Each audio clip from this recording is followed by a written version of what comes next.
Hi, Kings fans. Welcome back to another weekly review. And this week we're looking at week 6, where the Kings had quite an opportunity to make some headway in the Pacific Division, where they started the season. We started this week off in second place, but ended up forfeiting quite a bit of points up. And I would say this is probably our most disappointing week of the season so far. There were 4 games, all against Pacific Division opponents, and we went 1-2-1. So we'll start by breaking down things in Calgary, make our way through the rest of the games this week, and talk about some of our key performers and some of our people in the doghouse. We're going to start by looking at things in Calgary. In Calgary, I think there's no really easy way to put it, but Quick did cost us the W in this game. I think that the defense was allowing a lot of odd man rushes all throughout this week, but a couple of these goals against that we needed Quick to save, he coughed up, and it was unnecessary. We will talk about this in our video breakdown this week, but I think that Quick needs to show strong performances from one week to the next. If you guys remember, he really had a solid week last week, and for us to have success this season, we need solid goaltending every single week. I was encouraged by our cycle game. I think this is developing into a part of our identity as offense, how we score goals and create offensive chances here in the zone. We cycle a lot on all of our lines, really, and I think that's something we can continue to build on. We can also continue to build on the power play number 2. I thought they looked great this game, and they have really started to pick it up lately. But really, the main guys we can credit is Dursey and Kaliev there. I think Dursey does do a great job of quarterbacking the power play, even better than Dowdy, though that's not too difficult. And Kaliev does a good job being that finishing guy. He's on his off wing as a left-hander on the right-hand side. He's able to pot home a lot of these goals. One of our leading goal scorers this year for the power play. So I'm happy to see that power play 2 is looking good, but power play 1 needs to get it back on track. Really, we do give up a lot of easy chances. We gave up a lot of easy chances for Calgary in this game. I think that in our own zone, we were pretty sloppy and gave a lot of not easy goals, but easy chances to Calgary, where we probably should have made a better breakout or maybe just made one better defensive decision when it comes to getting the puck from our D zone into the neutral zone and out further from that. So very sloppy there, cost us a couple of goals. And in general, maybe pinching when we shouldn't led to a lot of odd man rushes that cost us some good opportunities against here. In the game against Edmonton, arguably the best game the Kings have played all season. I think that this one, especially given that Edmonton beat us in the playoffs last year, was a big morale booster for the team, and was a real feel-good game, especially for Trevor Moore, as he got a hat trick here, his first ever in the NHL. So I think the team did commit to defense here. Maybe part of that had to do with Peterson being in net, and they just wanted to really make sure that they stood tall for him. I'm not sure what led them to play this style, but we were really blocking shots like I haven't seen all season. Even guys like Arvidsson were blocking shots. He had a great play where he batted the puck out of the air, and McDavid was about to score. He made a great save. So everyone committing to defense is great, especially when you see a winger down that low in the D zone trying to make plays. You know that the team's really committing to defense first. But that second line was huge. As I mentioned, Moore had a hat trick. Arvidsson assisted on all 3 of those goals. And, we saw it towards the end of last season, but the second line is carrying at this stage of our season. The second line is carrying the offense. I do want to say that I thought, especially considering he's playing against McDavid and Draisaitl, Peterson had a great game. He bounced back from a really rough week last week, and I think was one of the main bright points. One of the only bright points from this past week was that we got a good turnout from both games out of Peterson. Now, maybe these defensive first games can kind of cost us a bit of stamina. I'm wondering if that's the case. Sometimes when we play a really good lock-it-down defensive game, the next game we seem to be fatigued. And that was certainly the case in this game against Vancouver. The Kings looked tired all up and down the roster, I thought. The main thing that I thought here was the D-core stepped up around Dowdy starting to falter. I feel like he had his worst week of the season this week, and I think that we will take a look more in detail on the video breakdown for both Quick and Dowdy, but we'll take a look at a lot of times where Dowdy messed up both offensively and defensively this past week.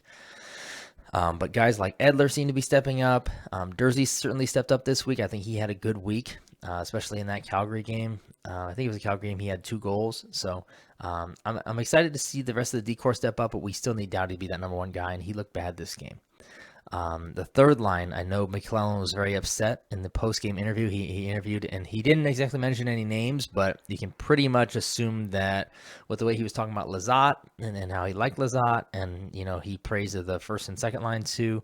You kind of, by a process of elimination, can understand that he was talking about the third line not getting it done. So McClellan was upset with them. I got to imagine he's more so upset with Grundstrom and Kupari, maybe Kupari in particular. But he was certainly upset with the third line, and I don't blame him. I don't think the third line really brought the energy that they needed to. So for Seattle, our Seattle game here, we saw some things shake up in the D and the forward side as far as lineups go. So we'll talk about those first, and we'll talk about the game. So we saw Moverare step in, Jacob Moverare, a big, tall, not exactly a huge physical presence. He's not like a McDermott kind of guy where he's going to be fighting and more of a physical presence, but he's a good positional guy, kind of like another Edler. Not going to be making a whole lot of offensive plays, but I do like what I see out of his decision-making and his ability to take up space and read plays. I would like to see a defensive defenseman like him, maybe in for a guy like Walker, but I like what I saw to Dursey, so unfortunately, I think Dursey was hurt, but I would like to see Moverare get more chances here in the NHL, as I don't think he played bad this game. But going back to that third line, we saw the third line of Kupari with Grundstrom and Fiala. Both Grundstrom and Kupari got sent down to the fourth line, and then Lizotte ended up centering Fiala in that third line. So it was Lizotte with Kaliev and Fiala on the third line, which I'm not upset about. I don't know that Lizotte has the offensive ability to kind of carry that team from a third line center perspective, carry that line from a third line center.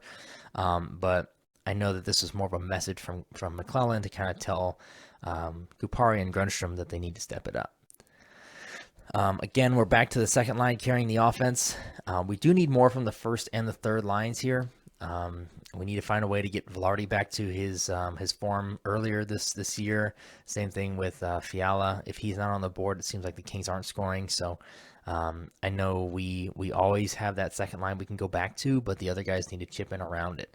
Maybe find another version of the second line with that chemistry. But even though we lost, I did think that Peterson was solid again. Ended up basically being able to carry us into getting 1 point this game. And overall in the season, his record doesn't look bad. His goals against and his save percentage is certainly bad. But at the end of the day, a win's a win, and that's the record's what counts. So he hasn't really cost us any games so far this season, as I think Quick did this past week. But another solid week out of Peterson, and I think he might start to take some share of the net away from Quick here before too long. So in summary, I'll just talk about the goaltending again real quick to get it out of the way. But another bad week for Quick. He's been up and down this season. Really had his best week of all season last week, and one of his worst, if not worst, this past week.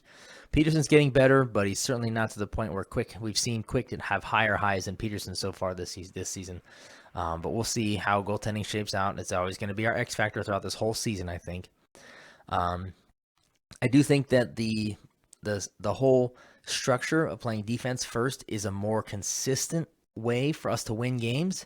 We had some times where we won games with our offense in the past weeks, but we've proven with the last week where we went undefeated, and we were proven with this past week here. Well, 2 weeks ago when we went undefeated, and this past week here, that when we stick to defense first and we really all just give into that structure and 100% buy into that, we will win games. I am curious how it affects our stamina, though. Is it too much of a rough game for what our players are ready to handle, and is it grinding away at us too much stamina-wise?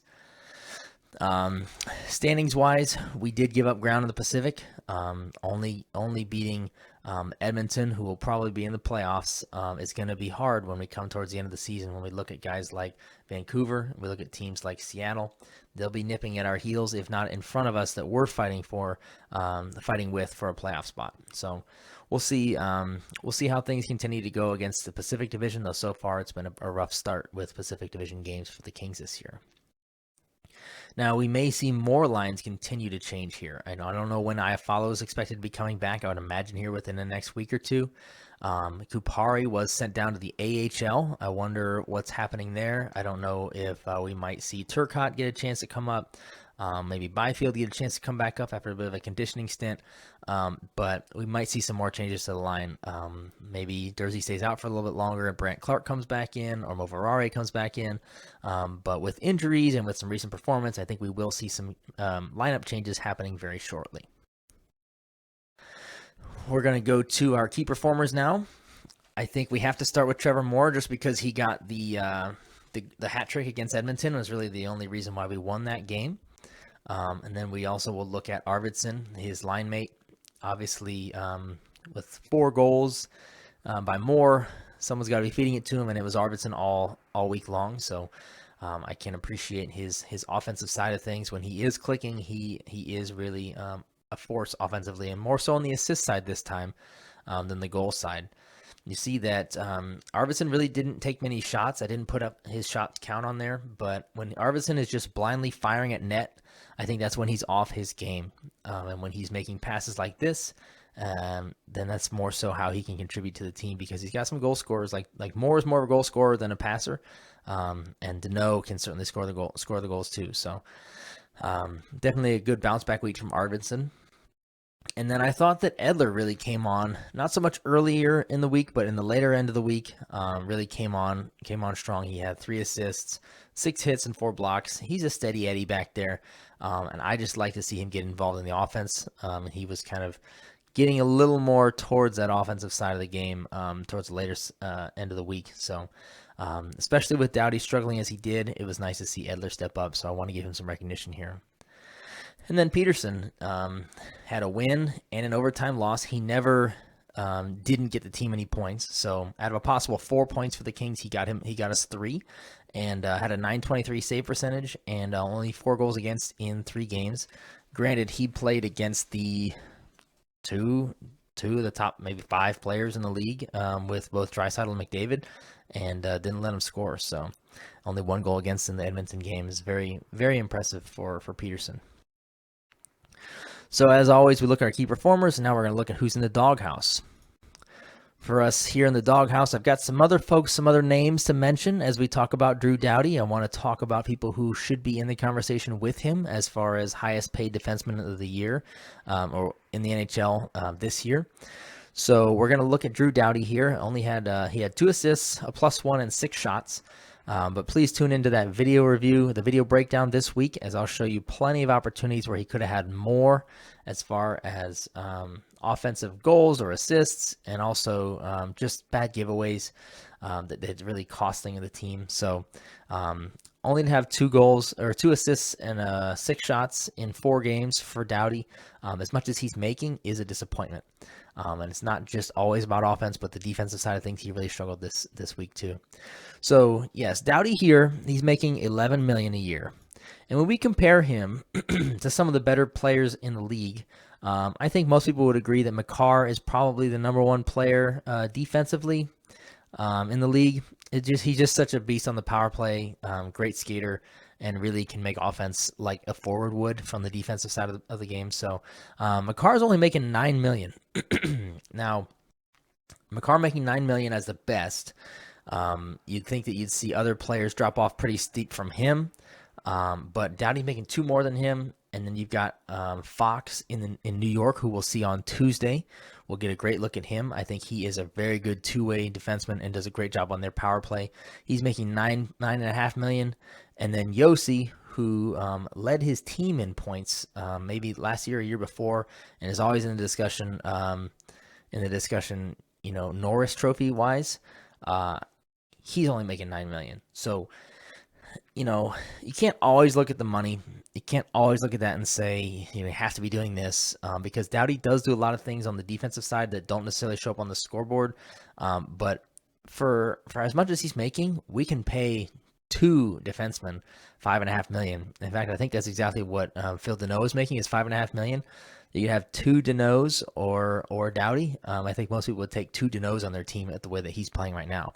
So it's just good to keep it in perspective how Dowdy's making more than all these players and certainly performing much worse than these guys are at this point in his career. So that contract looks bad right now, and it only looks worse when Dowdy has weeks like he had this past week. And then with Quick, another guy not on a great contract, but certainly for a starting goaltender, as long as he was, his contract is not horrible, but had an .818 save percentage and 10 goals against. So we will look at both of these two veterans here in the video breakdown this week, and we will look at how they could both clean up their games and maybe help themselves out here. So with Quick, he was a key performer last week. In fact, the number 1 key performer last week. He makes himself into the doghouse this week. We just need to be seeing more consistency out of him from one week to the next to hopefully get us into the playoffs this next year. All right, previewing week number 7. A week where I think, just like I predicted 2 weeks ago that we could go undefeated here, I think we can go undefeated very easily here. All we really have to do is get past New York, this first game on Tuesday. I truly believe that San Jose and Ottawa should be very beatable teams here. Specifically San Jose, I know they're having their struggles. Ottawa's certainly struggling as well. New York Rangers probably should have a better record than they have right now. Maybe they're trying to find their game. We're at home against the Rangers. I see no reason why we can't beat them. I'd expect us to win all 3 games this week too. So with Thanksgiving coming up this week, we'll only have 3 games, but a good rest in between Tuesday and Friday's game. No reason we should be fatigued for any of these games. I just want to see us come out and play the game that we played 2 weeks ago where we went undefeated again. So making our way into where the team should already have their identity kind of molding here, and the guys should be emerging as who should be, top line guys and who should be bottom 6 guys, etc. We need to see more stability and look for that in this next week for weeks number 7. So thank you for sticking through all this week and all season long as we continue to follow the Kings through their ups and downs. I'll be here to follow it through with reviews of weeks and also video breakdowns of plays where we'll look at actual live footage of what happened and have live commentary on it. So thank you guys for tuning in again this week, and we'll see you next week for another video.